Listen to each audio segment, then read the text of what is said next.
So today we are going to be discussing the topic of domestic violence, but not just domestic violence, kind of where it starts and some very, very valuable information that we can use for how to detect it and what someone has lived through and going through it. So I will allow her to introduce herself and then we will get started. Hi, so my name is Azzure. um, I am the owner of Positive Messages, and you can find me on Instagram and WhatsApp at Positive Messages for 2019. Um, and I am a survivor of domestic violence. You're more than just a survivor. So what is your business about? So my business is about it's t-shirts. I design t-shirts, but the t-shirts all represent positivity. Positive images, positive words, positive messages. The reason behind it is I feel like we live in a world where everybody has some aspect of negativity that can partially overpower the positivity going on. And there's nothing wrong with wearing something that can make you smile, that can bring out that little bit of positivity in you, or you wearing that can bring it out of somebody else. Right. So that's an awesome business. And I think that you are a wonderful person to bring that out of people because you have been through a lot. And through that, you have chosen to channel your energy in a positive manner versus using that, what I call an excuse, and that's just my opinion, that hurt people. That's not true. And you're a perfect testament to that.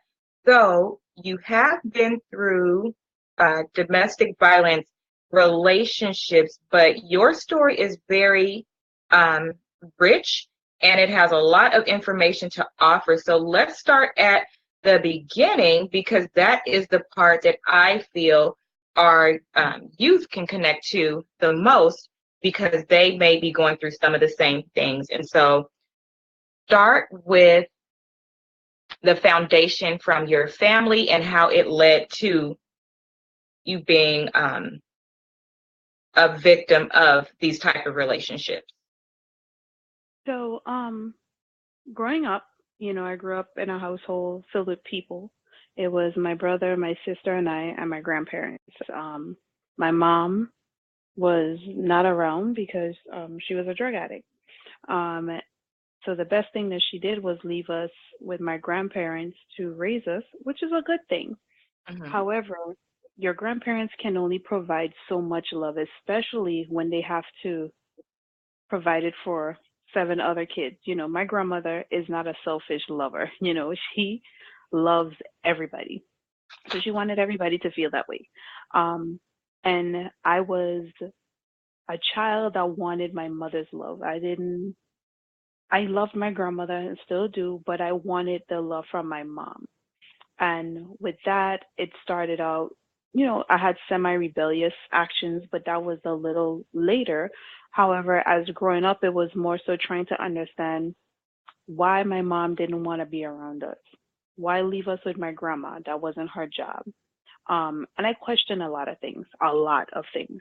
Um, and I remember at 9 years old, um, because of course, like I said, my grandmother had a lot of love. She decided that during the summer, she put us in summer camps so that we have the ability to socialize with kids our age or go to enrichment classes so that we're constantly learning and stuff like that.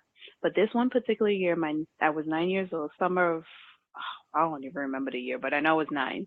I was in a summer camp, and I remember going to the bathroom, and this girl just like busted through the door and raped me. And it was a weird thing because I never knew anything about females being with females. My entire outlook on everything was men and women. That's just how it was. So where sexual stuff started, that's what opened my eyes to it because I didn't know. I didn't know nothing. I didn't know anything about emotions, feelings, nothing. And that's at 9. So from that point, I would say that's where the abuse started. but it wasn't specifically from in home. It just started. Um, and as I got older, I got rebellious. Um, around 12, very rebellious, in and out of trouble. But I was always a straight A student. So when it came to, sometimes the police department would get called to the house and they couldn't do anything because the way the system was set up in the Virgin Islands is like you can't take a child that has straight A's and put her into the system where she's going to end up failing. That's going against what they believe in. So I had an attitude. I fought. I was everything you could think of as a You? problematic child. Oh yes, Oh boy. but Okay. but I always made good grades. So it was one of the things that they tried to fix. It was like, okay, something is wrong. We need to figure out what's going on with this kid. So 12 years old, I was like this. 13 years old, I was like this. But the deep down problem was I just wanted to be with my mom. So eventually they realized that's what the problem was. And they said, okay, we're going to let you be with your mom. How are we going to allow this? Your mom isn't in a situation where she can take care of you. Who is the closest person to your mother that your mother socializes with the most that you can go with? So I was able to, the court authorized it for me to go and live with my aunt. Well, my aunt had a daughter and a son, and her son was at least 8 or 9 years older than myself. And while I was there, I'm going to do everything that I have to do so that I can be with my mom. Well, being there for 4 years led to me getting molested. And that molestation, took place, I would say 2 to 3 times a week. And the first time it happened, I said, I'm going to tell. And he said, if you tell anybody, I'm going to hurt your mom. And at that point, she was very vulnerable. Being hurt would be very easy for her. But that was the one person that I felt like I needed to protect. So it was like, I'm just going to deal with this until I don't have to deal with it anymore. And that's where I knew or realized that a child is not really protected by her family. People think your family, which is what it's supposed to be. Your family is supposed to be your circle of protection. But then there's people in your family that you have to be protected from. And this was a situation like that for me. So with that, I had, no dad. My brother left and he relocated to Chicago, so I didn't have any male figure in my life. This guy is doing this and he's supposed to be somebody I'm looking up to. So at that point, I'm like, I need to find protection. I need to find or be with somebody that's going to love me for who I am and protect me. And I ended up in my first relationship. So Mm. my first relationship, that's where it started. That's what led me to it. And understand that domestic violence isn't just in a relationship. Domestic violence happens with friends, with families, with people that you reside under a roof with. That's what makes it domestic. This relationship wasn't violent, it was abusive. So it was domestic abuse because it was emotionally abusive, it was mentally abusive, it was verbally abusive. And you have to understand the levels of abuse to see where it can escalate to violence.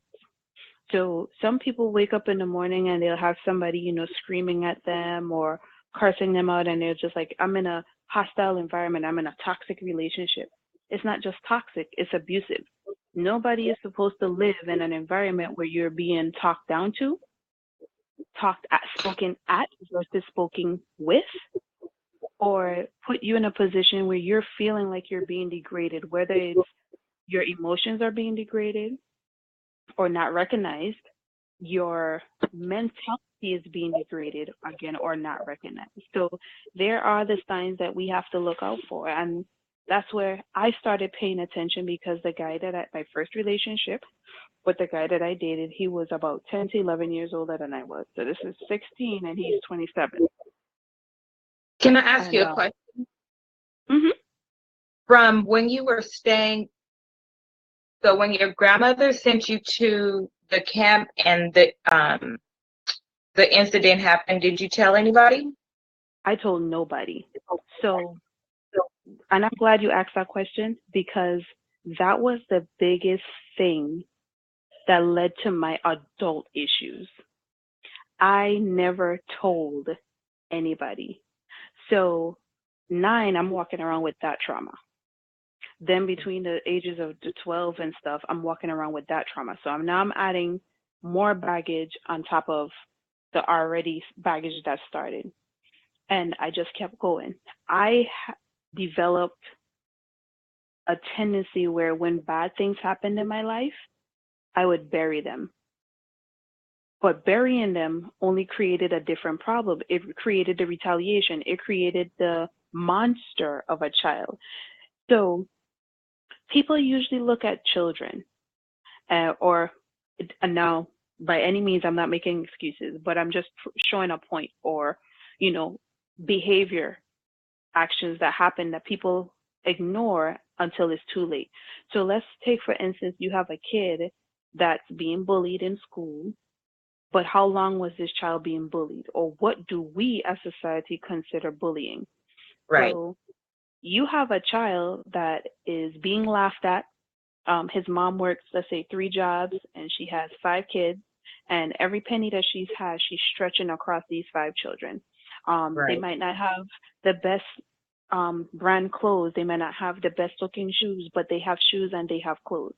Well, the way society is now built, it's if you're not wearing Jordans with Levi jeans and a Nike shirt, you're not dressed properly. If your Right. mom decided to go to the Goodwill or Walmart to purchase your things and not to the mall where it's 10 times more, you're being laughed at. So you have bullying that starts there. So now they're starting to pick on this child and it's starting to decrease his self-confidence, his or her self-confidence. It belittles them. So now Right. they're thinking smaller than everybody else around them.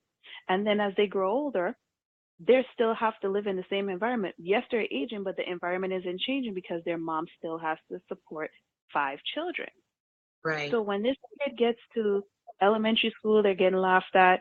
Junior high school, now, it starts to get more aggressive. They start poking at him, pulling on him or her, throwing things at him or her. And now kids go to the same schools with the same kids from elementary school, junior high school, high school. They usually travel with the same group of kids. By the Right. time this gets to high school, and he's watched enough television so he knows how to retrieve, he or she, I don't want to make it seem like it's just one sex, Right. they know how to retrieve things, they know how to gather things. This is what leads to, you have school shootings, you have children committing suicide out of nowhere because people Mhm. don't see the little stuff. You look at what happened in the beginning, you're just like, oh, my kid is being soft. But you can't determine that that child is being soft when you don't understand what's going on the inside. Right. And for me, now that's what's happening now. For me, which was 12, 15, 16 years ago, it looked different.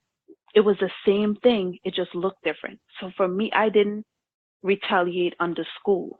I retaliated on the people around me. So I retaliated on my family. I retaliated on my teachers. I lashed out at people that I thought cared or people that did care. They got lashed out at. That's how I retaliated, or that's how I blew up. I didn't go to school and, shoot up the school or stab anybody or anything, but I did lash out. And that's not a good thing.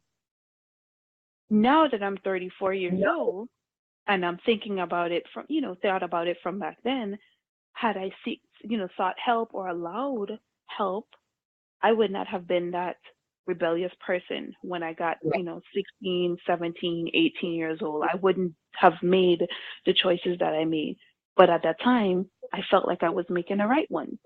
Right. I, I didn't have anybody that I could sit and talk to that would understand what I'm going through because, again, and this is something that teenagers deal with today, they always Right. feel like they're being judged.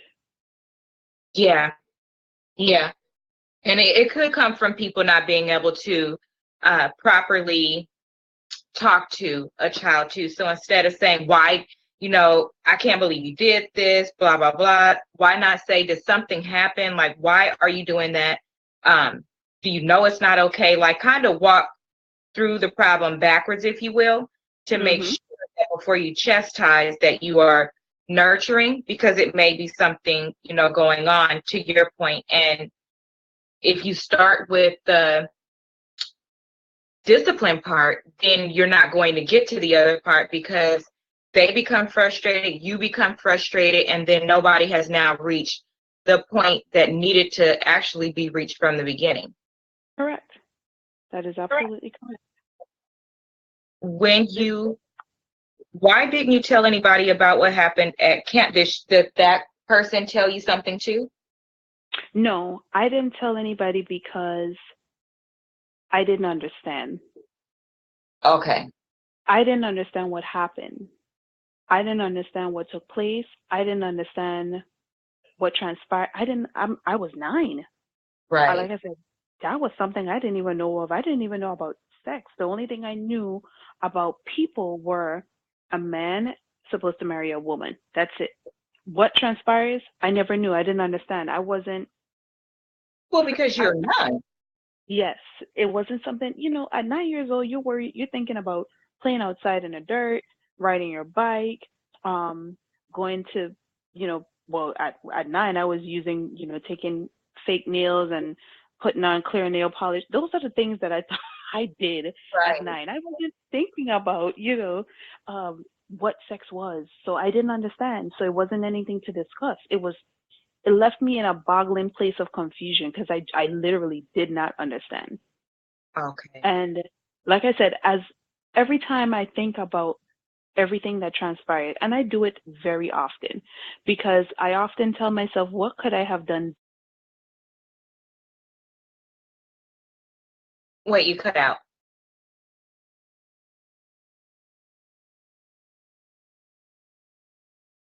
I am. This thing keeps kicking me out.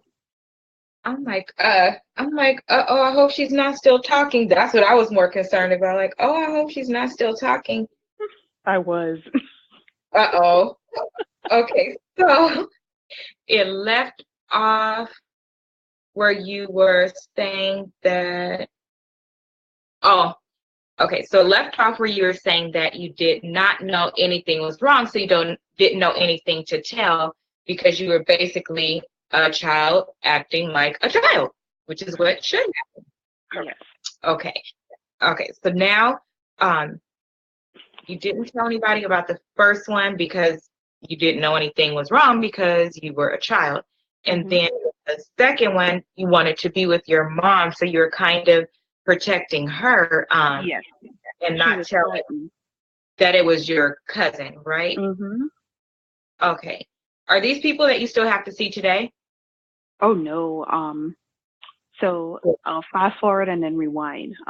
After the last relationship that evolved into the horrible physical domestic violent altercation, I had to go to counseling, which was one of the things it wasn't authorized, it was an option for me.